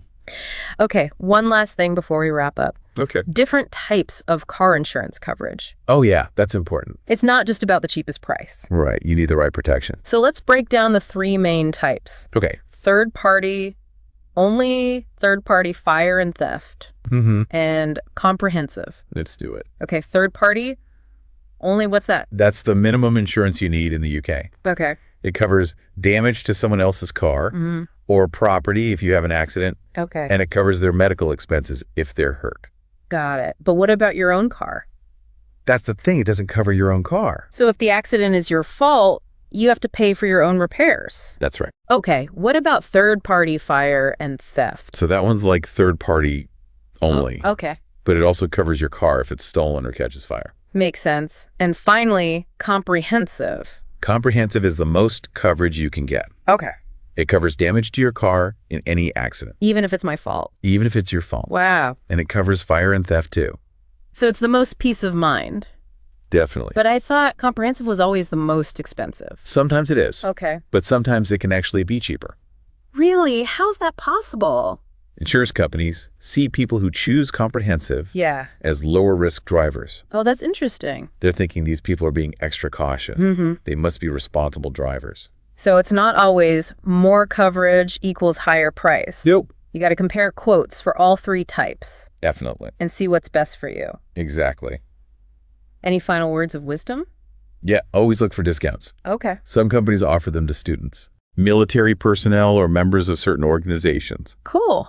And bundling your policies can save money too. Oh, right. Like home and car insurance with the same company. Exactly. And one last thing. Yeah. Ghost brokers. Oh, yeah. Important topic. You mentioned them earlier, but let's really emphasize how dangerous they are. They're bad news. Especially for new drivers who want cheap deals. Yeah. New drivers are easy targets. So tell us about ghost brokers. These are scammers, basically. Yeah. They pretend to be insurance brokers. And they offer crazy low prices. Oh, wow. But the policies they sell are fake. So you think you're insured, but you're not. Exactly. And if you get in an accident, yeah, you're in big trouble. You'd have to pay for everything yourself. And you could get in legal trouble too. So how do you avoid these scams? Always check if the broker is legitimate. Okay. Make sure they're registered with the Financial Conduct Authority. The FCA? Yeah, and if a deal seems too good to be true, it probably is. Good advice. All right, well, there you have it. We did it. We've done a deep dive on cheap car insurance for new drivers. We covered a lot. You're now ready to find the best deal. You got this. Remember, finding affordable insurance is possible. It is. Just takes a little knowledge and effort. And a bit of healthy skepticism. Exactly. And before you go compare quotes, think about what kind of car you want to buy. Good point. A sensible car might not be as cool. Right. But it could save you a lot of money on insurance. That's the trade-off. And for even more info, check out the My Insurance Advice UK website. Great resource. All right, everyone, happy? Drive safe. Please subscribe to our channel for more videos. Hey everyone, welcome back. Ready for another deep dive? Always ready. What are we looking at today? Today we're tackling insurance fraud. Ooh, interesting. Yeah, specifically staged car accidents. You know, the ones that seem a little too convenient. Right, right. We've got this clip from a personal injury lawyer, Mike Rafey. Okay. And he really breaks down some of the misconceptions around it. So let's jump right in. Sounds good to me. Okay, so right off the bat, Yeah. I was struck by the number of comments on this lawyer's videos. People were saying that pretty much every personal injury case is fake. Wow. Really? Oh, yeah. It was like this whole wave of skepticism. It made me think about the whole ambulance chaser stereotype. Do you think that kind of feeds into it? Like people just assuming... Thanks, these cases are bogus? I mean, that stereotype is so pervasive. Yeah. It's hard not to have that in the back of your mind when you hear about these cases. It makes you wonder how much of it is like genuine concern versus just like preconceived notions. Exactly. But this lawyer, Mike Raffi, he's pretty upfront about it. Oh, is he? He straight up says, does insurance fraud happen? Sure. But... Okay, so he acknowledges it exists. Yeah. But then what? And then he goes on to explain why it might not be as common as people think. Interesting. Yeah. So how does he explain that? What's his take? Well, he talks about how experience helps identify potential fraud. You know, being able to spot the red flags. Makes sense. Like what kind of red flags? What would tip him off? He mentions things like a history of multiple claims in a really short period. Okay, yeah, that would raise some eyebrows. You know, if someone's filing claims every other month, it's like... something's fishy. It's like a pattern, right? Exactly, like a pattern emerges. Yeah. And that sets off alarm bells. Makes sense. I mean, you'd have to be pretty unlucky to have that many accidents. Right. Unless something else is going on. Exactly. And, you know, he doesn't go into too much detail in this particular clip. Yeah. But I'm curious, what other kinds of red flags would a lawyer look for? Well, I'd imagine things like inconsistencies in witness statements, right? If people are telling different stories about what happened, that's a big one. Or maybe injuries that seem way more dramatic than the actual accident would suggest. Exactly. Like a fender bender resulting in, I don't know, a broken back or something. Yeah, something doesn't add up. Right. The pieces don't fit. And he even uses this phrase, first line of defense. Oh, really? Like he sees himself as the first line of defense against these fraudulent claims. That's a powerful way to put it. It highlights the responsibility lawyers have, right? Yeah, because it's not just about taking on any client who walks through the door. Right. They have a duty to investigate, to make sure they're not perpetuating a fraud. Exactly. It's not just about winning cases. It's about upholding the integrity of the legal system. Absolutely. And it makes you think, if someone is trying to pull a fast one, wouldn't a lawyer be the first to notice? Yeah. In a lot of cases, probably. They're looking at the details, the evidence, talking to witnesses. Yeah. They'd be more likely to spot those inconsistencies. Exactly. And then there's the whole issue of dash cam footage. Oh, right. He talks about how crucial that is, especially in these staged accidents. It's like the ultimate proof, right? But what if there isn't any? Oh, that's tricky. That's got to be a headache for investigators. Yeah. It makes things a lot harder to prove. But, I mean, is that even enough these days? What do you mean?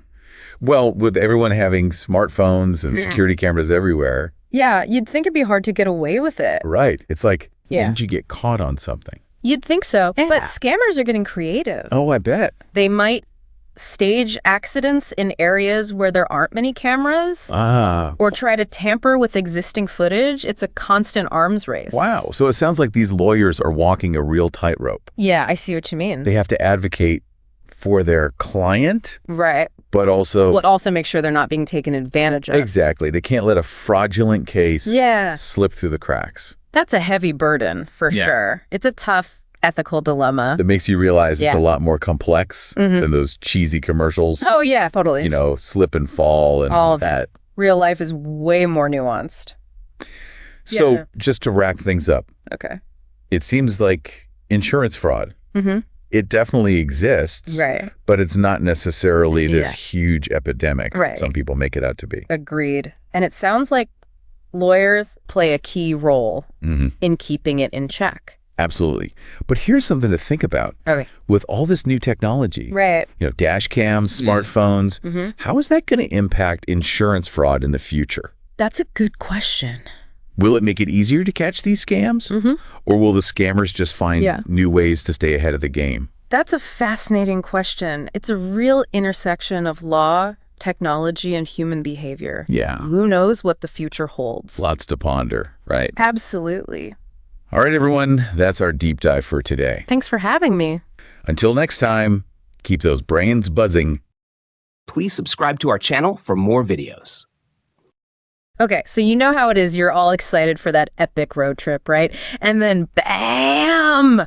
That car insurance renewal notice hits you like a ton of bricks. It's a real mood killer for sure. Yeah, is it? But what if I told you we could like totally flip that script? Like turn that dread into like cha-ching? I like where this is going. We're going to dive deep into some seriously clever strategies for slashing car insurance costs right here in the UK. Sounds good to me. We've got this awesome article from My Insurance Advice UK, and guess what? Why? They claim you can cut your costs NNHAF. Whoa, in half. And that's a deep dive worth taking. Seriously. So to kick things off, maybe you can give us a quick overview of car insurance basics, just to make sure everyone's on the same page before we get into the nitty-gritty. Absolutely. So you've got your basic third-party cover, which is the legal minimum in the UK, but then you've got comprehensive cover, which covers a lot more. Okay, so comprehensive, that's like the works, right? Yeah. Damage to your own car, fire, theft, the whole shebang. Exactly. And here's the kicker. Sometimes going for comprehensive can actually work out cheaper than just the basic third party. Wait, really? That sounds counterintuitive. Why would that be? It's all about how insurers assess risk, you see. Okay, I'm listening. Someone opting for comprehensive is basically signaling to the insurer that they're serious about protecting their car. So they're probably more likely to be a careful driver, right? Yeah, that makes sense. More likely to keep their car in good nick and generally just be more risk averse. So from the insurance company's perspective, less risky driver equals less chance of a payout. Exactly, which then translates into lower premiums for the driver. Whoa, that's like a total psychology hack. You're basically telling the insurance company, hey, I'm a responsible driver, treat me right. Exactly. And that actually leads perfectly into another gem from the article, which is the power of shopping around. Don't just let your policy auto-renew. Oh, guilty as charged. I do that all the time. Happens to the best of us, but insurers often save their best deals for new customers. So loyalty doesn't really pay when it comes to car insurance. Not always. So take the time to compare quotes. Check out the big names, but don't forget those smaller players too. You might be surprised. Okay, so compare. But how do you know if a smaller company is like legit? I wouldn't want to end up with some dodgy insurer. Of course that's a valid concern. You've got to do your research. Check out reviews, look into their financial stability, make sure they're authorized and regulated by the Financial Conduct Authority. Good point. So due diligence is key. Got it. Now, the article talked about something called voluntary excess, which honestly sounded a bit like a gamble to me. Right, voluntary excess. Think of it this way. It's like you're at a poker table making a bet with the insurance company. You're betting you won't have an accident. Okay, and they're betting that I will. Exactly. And the voluntary excess is the amount you're willing to cough up front. If you lose that bet, if you have to make a claim. So the higher your bet, the lower your premiums. Basically, because you're taking on more of the risk yourself. Right, so it's a calculated risk. You're saying, hey, I'm a safe driver. I'm willing to bet on myself. Exactly. And here's the deep dive part. You really got to be honest with yourself about what you can afford. Yeah, I get that. No point in saving a few quid if you're going to be crippled if you actually have to make a claim. Right. It's about striking that balance between potential savings and peace of mind. Okay, It makes total sense. So let's switch gears a bit and talk about driving habits. The article mentioned telematics, which I've always kind of seen as Big Brother-ish. Is that something worth considering? It definitely can be. Especially for younger drivers or anyone who is really confident in their safe driving skills. Oh, okay. So how does that work? It's all about proving to the insurance company that you're a low-risk driver, right? With telematics, your driving does the talking for you, literally. You've got a device or an app tracking things like your speed, how you brake, how you take corners, even what times of day you're driving. So it's like having an invisible co-pilot who's vouching for your good driving? You got it. And all that data gets sent back to the insurance company, and if it shows you're a responsible driver, boom, you could get hit with some seriously lower premiums. Interesting. So if you're a bit lead-footed, maybe telematics isn't the best idea. Probably not, but for those smooth operators out there, it can be a game changer. Plus, it can even encourage safer driving. Yeah, when you know you're being watched, you're probably going to be a bit more careful. For sure. Speaking of safety, let's talk about where you park your car. Okay, so I'm guessing safer location equals lower risk. Exactly. Parking in a garage or on a private driveway is generally seen as more secure than leaving your car on the street. Makes sense. Less chance of theft, vandalism, all that jazz. Right. And then you've got security features. It's not just about having an alarm, though, right? What else is there? Things like immobilizers, which stop your car from being started without the right key. Those can make a difference, too. Okay, so like a theft deterrent. And I read something about dash cams, too. Do those actually make a difference? You'd be surprised. Some insurers are starting to recognize them. Think of it as having an eyewitness in case of an accident. Oh, right. So the footage can help settle claims faster. Exactly, because it gives you objective evidence of what happened. That's pretty cool. So secure parking, security features, maybe even a dash cam, it all adds up to that low-risk profile. You got it. And this next one might surprise you, your credit score. Wait, my credit score can affect my car insurance. How does that even work? It might seem odd, but here in the UK, insurers can actually look at your credit score when calculating your premiums. Really? So they're basically saying if you're responsible with your finances, you're probably responsible behind the wheel too. That's the logic, yeah. They see a link between how you manage money and how you manage risk. So paying my bills on time could actually lead to lower car insurance costs. Wild. It can, absolutely. It's not the only factor, but it definitely plays a role. Okay, so good financial habits equal good driver, at least in the eyes of the insurance companies. Now, what about modifications? Does tricking out my ride help or hurt my premiums? That's a good question. And a lot of people get this wrong. While mods can make your car look cool, they can also increase the risk of theft. Oh, right, because it might be more attractive to thieves. Exactly. Or they might be perceived as making you more likely to have an accident. So things like tinted windows, fancy alloy wheels, performance upgrades, all that jazz, it can actually push up your premiums. So if I'm rocking a totally stock, no-frills car, that's actually a good thing insurance-wise. You got it. Keeping your car as it came from the factory can be a smart move if you're trying to keep those costs down. And remember, if you do have modifications, you've got to tell your insurer. Right. Honesty is the best policy, literally.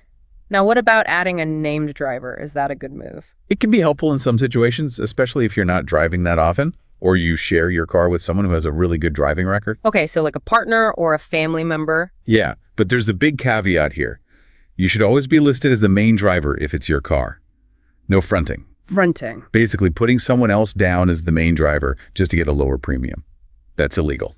Okay, so no sneaky insurance maneuvers. Got it. Yeah. But if it's done legit, adding a named driver can potentially help. It can, yeah.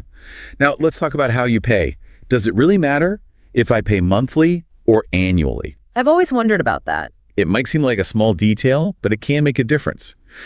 While it's tempting to spread the cost out with monthly payments, you usually end up paying more overall because of interest charges. Right, so it's like a loan.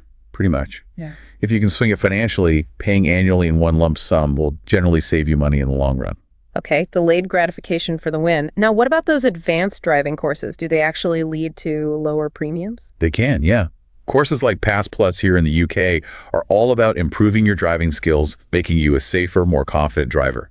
Some insurers recognize these courses and offer discounts to drivers who've completed them. So it's not just about learning fancy maneuvers, it's about investing in your skills, Andy, saving money. Exactly, a win-win. All right, last but not least, and this might seem kind of obvious, what about the type of car you drive? Does that really have a big impact?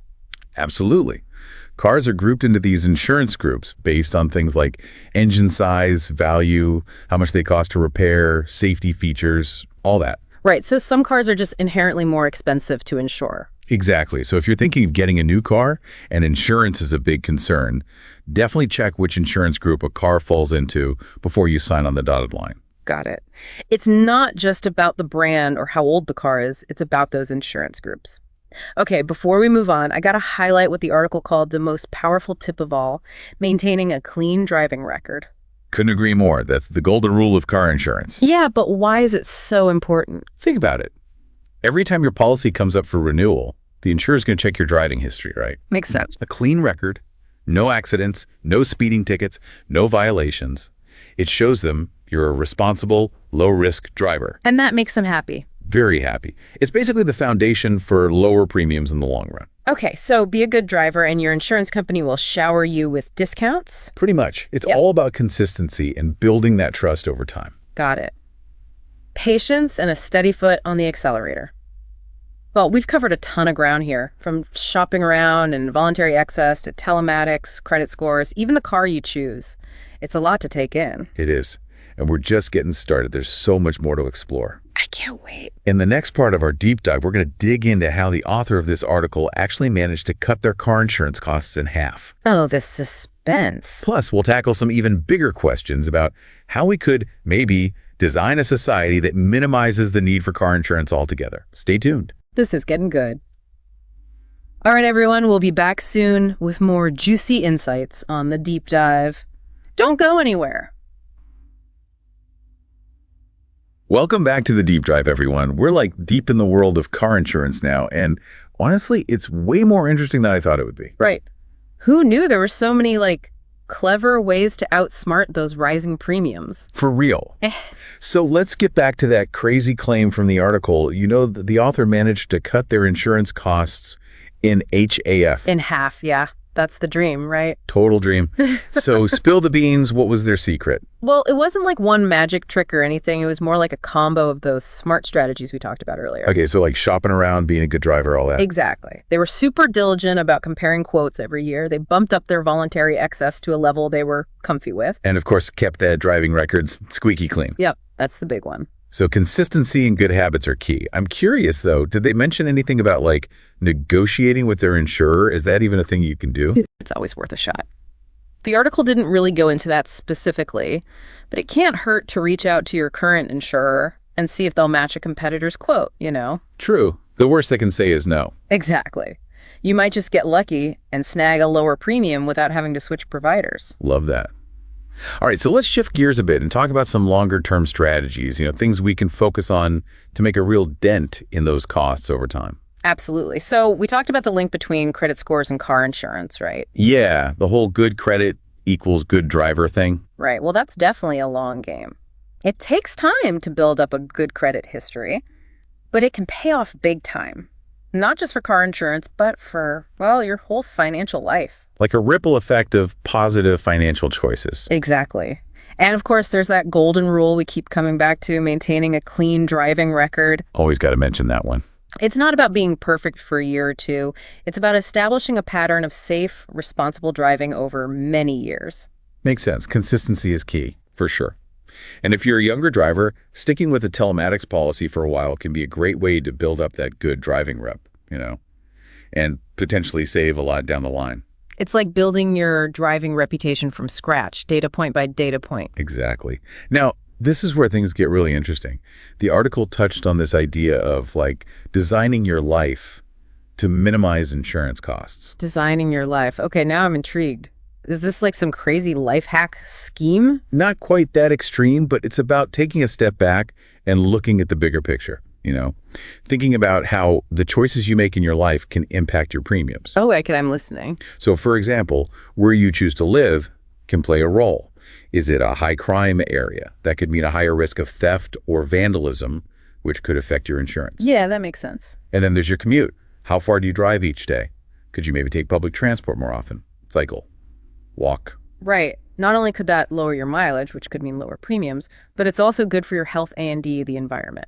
Exactly. It's a win-win-win. I love a good win-win-win. Me too. And this brings us to an even bigger question. What about designing a society that minimizes the need for car insurance altogether? Whoa, now we're talking. So systemic change, not just personal tweaks. Exactly. Imagine cities designed for public transport, walking, cycling. Imagine self-driving cars everywhere. Cutting down on accidents. And maybe even moving away from individual car ownership to more shared mobility options. Right. It's crazy to think about how these big ideas could, completely change our relationship with cars and transportation. Seriously, mind-blowing stuff. And that's what's so cool about these deep dives, right? We're not just skimming the surface, we're going deep, connecting the dots, and sparking new ideas. Love it. It's not just about saving money, it's about opening our minds to new possibilities. Couldn't agree more. And who knows, maybe those small choices we make today, like driving less, can contribute to a bigger shift towards a more sustainable, more equitable, maybe even insurance optional world. Now that's something to think about. Okay, we've covered so much ground in this deep dive. We have. And honestly, I feel like I've gained a whole new perspective on this whole car insurance thing. Me too. But before we wrap up this part, what would you say is the single most important takeaway for our listeners? For me, it all comes back to that idea of empowerment through knowledge. Once you understand how car insurance works, what drives those premiums up or down, and the strategies you can use to take control. You're not just a pawn in the game anymore. Exactly. You're in the driver's seat, making informed choices that align with your own values and goals. I love that analogy. It's not about feeling helpless, it's about feeling empowered. For sure. And remember, it's not about finding that one magic solution. It's about combining different strategies, being persistent, and finding what works best for you. So, armed with this newfound knowledge and a bit of determination, we can all hit the road feeling a little bit smarter, A little bit savvier. and a lot more in control of our car insurance destinies. That's a great way to put it. And hey, who knows? Maybe some of you will even achieve that dream of cutting your costs in half. That would be amazing. But even if we don't all get to that magic 50% mark, I think we can all agree that we've gained something way more valuable, a deeper understanding of the system and that sense of empowerment. Absolutely. Now, before we say goodbye for now, I've got one last thought-provoking question to leave you with. Something to chew on as you continue on your quest for cheaper car insurance. All right, welcome back to the deep dive. We've been on quite a ride exploring the crazy world of car insurance. Seriously, it's like a whole different language sometimes. Right, but I feel like we've cracked the code a bit, you know? Uncovered some real gems for keeping those premiums in check. Absolutely. It's all about being proactive, understanding the rules of the game. Exactly, and remembering that we're not powerless. We've got options. We talked about everything from shopping around and that voluntary excess thing Right. to building good credit and even using tech like telematics to our advantage. And let's not forget those bigger picture ideas like how our choices today could shape the future of transportation. Oh, yeah, that was mind-blowing. Remember that question you posed? Yeah. Like, what if we could create a society that doesn't even need car insurance? It's a pretty wild thought, isn't it? Seriously. Imagine cities designed for walking, cycling, public transport, self-driving cars everywhere, way fewer accidents. And maybe we wouldn't even need to own cars individually anymore. More shared mobility, you know? It's amazing to think about how even like small changes we make now could contribute to that kind of future. Absolutely. And that's what I love about these deep dives. They're not just about learning stuff. They're about sparking those aha moments. Right. Challenging those old assumptions and opening our minds to new possibilities. Exactly. So as you guys head out on your mission to conquer those car insurance costs, remember to keep that bigger picture in mind. Think long term. Yeah, because even small choices can make a difference. We could be part of something much bigger, like creating a more sustainable, equitable, maybe even a car insurance optional world. Wow, that's a powerful thought. It is. Well, we've covered a ton of ground in this deep dive. So much good stuff. And honestly, I feel like a car insurance ninja now. Me too. But before we say goodbye, any final words of wisdom for our listeners? Just remember, knowledge is power. Once you understand how this whole system works, you can start making those smart choices that are right for you. You're in control. I love that. All right, everyone. Thanks for joining us on this epic deep dive into the world of car insurance. It's been a pleasure. May your roads be smooth, your premiums low, and your adventures unforgettable. Until next time, stay curious and keep on diving deep. Please subscribe to our channel for more videos. All right, so let's dive into something I think we all love, talking about saving money. Yeah. Especially when it comes to car insurance. You know, right. That thing we all need, but no one really wants to deal with. Absolutely. So you've sent us a ton of information about lowering car insurance costs. Yeah. So let's do a deep dive into this and see what we can find. Absolutely. Let's see what kind of interesting tricks and tips we can unearth here. Yeah. What gems can we find? Yeah. Okay. So one of the things that keeps coming up in this information is shopping around. Right. But I think we can all agree that no one wants to spend hours comparing car insurance quotes. It's definitely not the most exciting way to spend an afternoon. No, it's not. Okay. So what's the most efficient way to do this? Well, you're right. It can be kind of a drag. But, you know, the thing is, you could save a good chunk of change. Okay. If you put in a little bit of legwork up front. Okay. So my advice is to start with those comparison websites. You know, they can give you a good idea of what's out there. And then here's the pro tip. After you've done that and you've kind of narrowed it down to maybe your top 3. Okay. Actually call the insurance companies directly. Wait, really? You're telling me, like, pick up the phone and talk to a human? Yeah. I thought everything was automated. Sometimes those online quotes are just the starting point, you know? Okay. Sometimes when you connect with a real person, they can maybe find an additional discount or they'll be able to, you know, negotiate a little bit. See? Already learning something new. There you go. Okay, so we shopped around. We've got our quotes. Yeah. Now let's talk about deductibles, because this is something that I think a lot of people kind of understand, but maybe not fully. Right. How do I know what deductible is right for me? So this is where things get really interesting. It's all about understanding the connection between your deductible and your premium. Oh, okay. You can think of it like a seesaw, you know? Okay. When your deductible goes up, your premium goes down. I like that visual. But how high should I go with that deductible? Well, you know, it really comes down to your risk tolerance and how you're doing financially. Okay. If you're a safe driver, you know you've got a good record, and you have that emergency fund built up, you can probably go with a higher deductible. Okay. You're basically, kind of getting on yourself that you're not going to need to file a claim. I like that. Yeah. But what if I'm maybe more prone to, I don't know, parking lot mishaps? Sure. Maybe I need to think about a lower deductible, even if that means my premium is a little bit higher. Exactly. Yeah, you have to weigh the savings with, the risk that you're willing to take. Okay, that makes a lot of sense. Yep. This is making me think about a friend of mine who swears by telematics insurance. Oh, yeah. You know, that black box thing that tracks your driving? Right.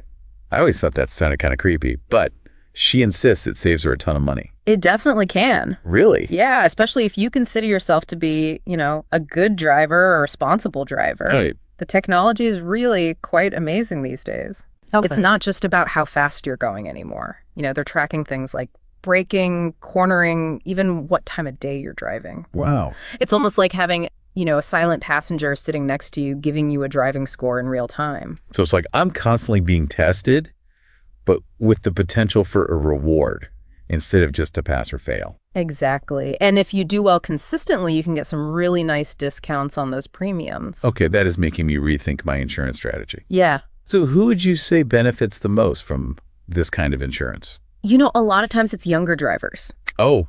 You know how they get hit with those really high rates just because of their age?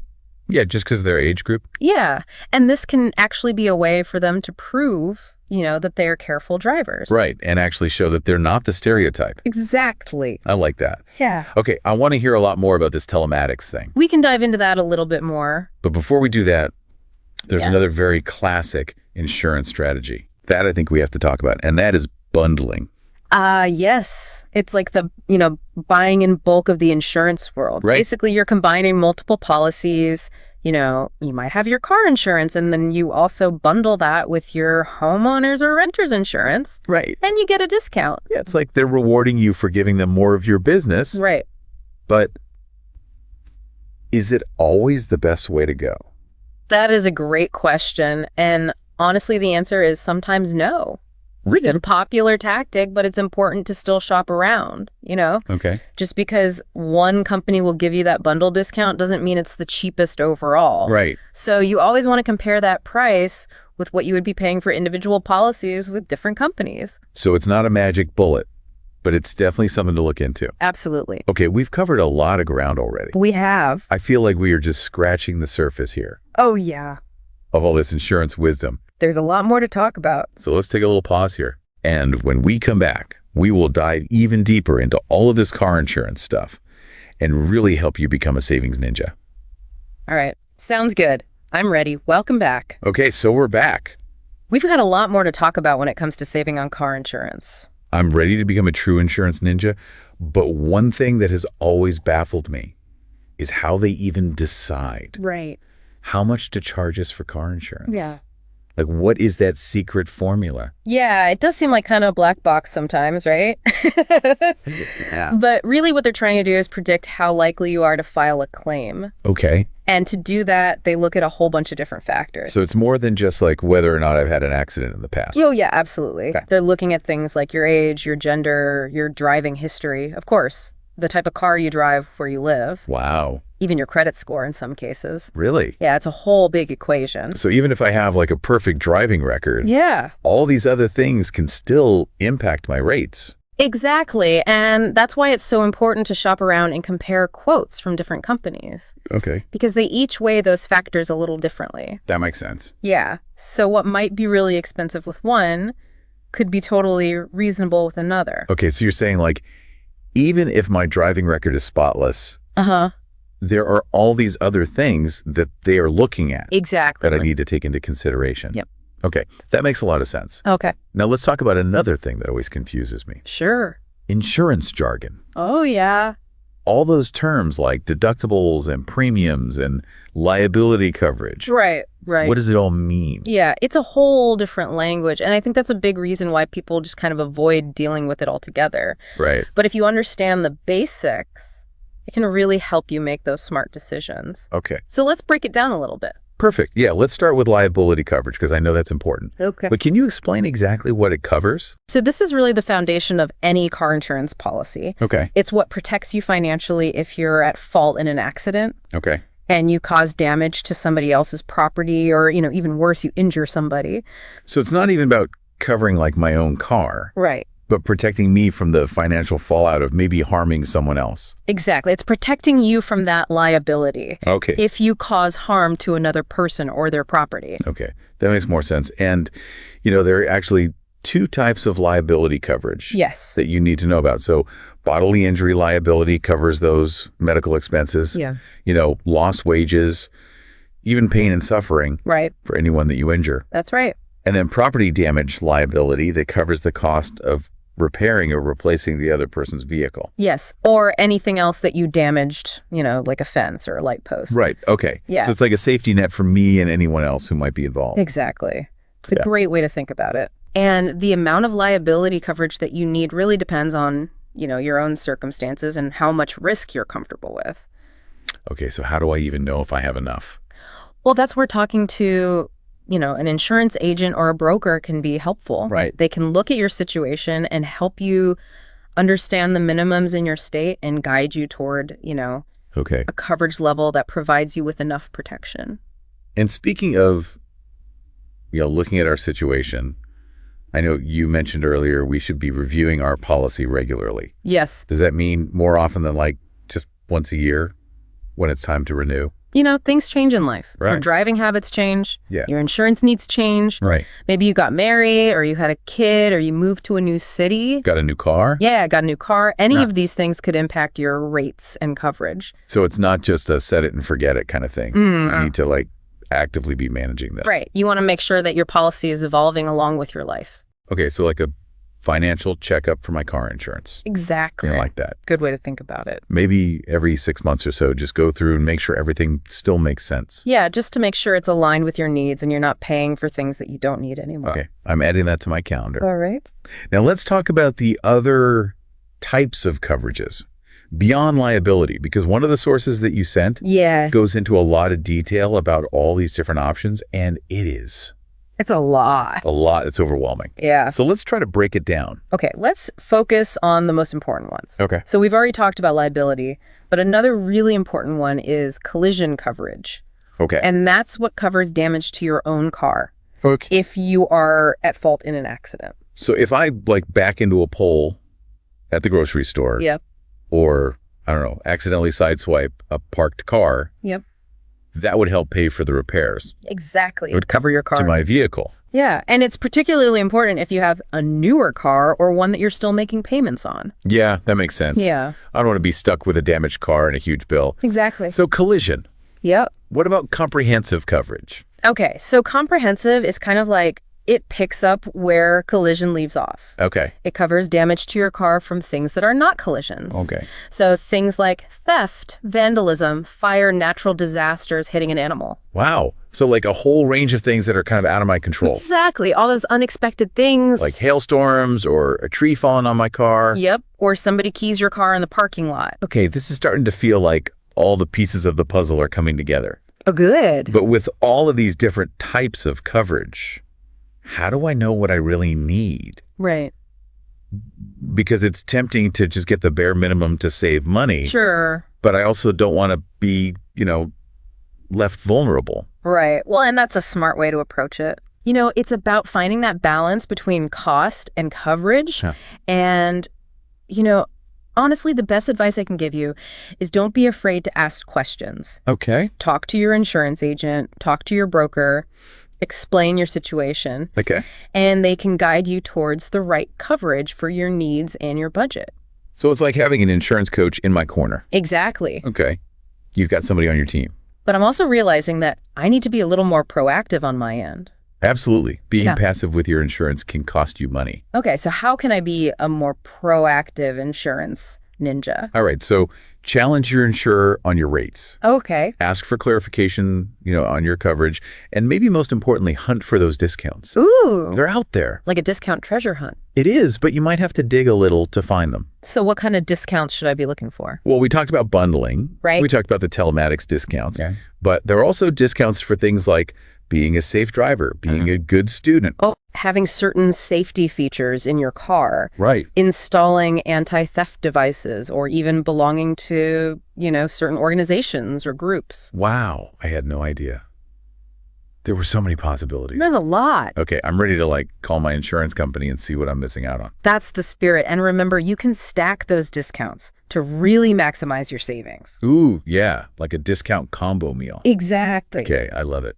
I'm really getting into this insurance ninja training now. Good. But before we get too carried away with discounts, I do want to make sure we touch on keeping good records. Yes, absolutely. Because this is something that I think a lot of people don't think about. Right. But it can really save you a lot of headaches down the line. It can.